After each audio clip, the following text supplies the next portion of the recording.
시청자 여러분 안녕하십니까? 뉴스데스크 강원입니다. 김진태 도정 출범 이후 강원도 일자리 재단이 청산됐습니다.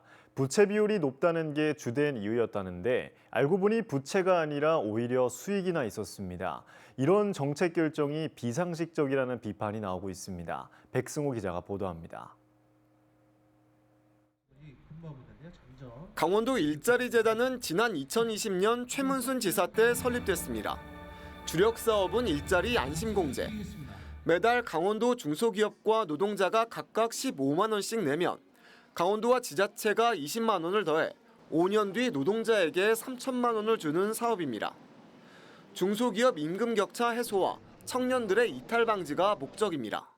직원들이 중소기업은 이직률이 높잖아요. 그렇게 해줌으로 인해서 목돈을 마련할 수도 있고 또 그 기간 동안에 이제 근무를 하면서 이직률이 아무래도 좀 줄어들고 이런 부분이.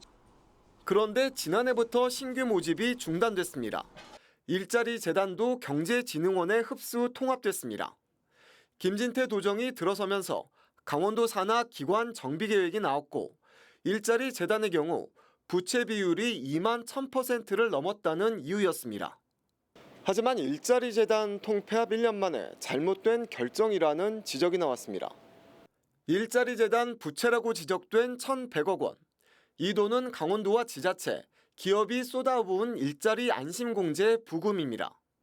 정재용 도의원은 강원도가 이 돈을 빚으로 본 게 비상식적이라고 비판했습니다.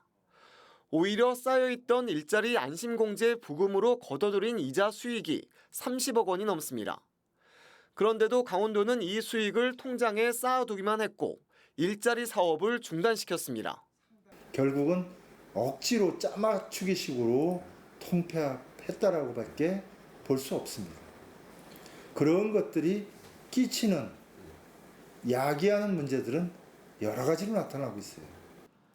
강원도는 일자리 재단을 청산한 건 부채 비율뿐 아니라 중복 업무 문제 등 여러 가지 이유가 있었다고 해명했습니다. 하지만 일자리 재단을 흡수한 경제진흥원 역시 이번 성과 계약 평가에서 가장 낮은 B등급을 받았습니다. 또 강원도와 달리 춘천과 원주를 비롯한 6개 시군은 일자리 안심공제 사업을 도비 지원 없이 자체 사업으로 이어가고 있습니다.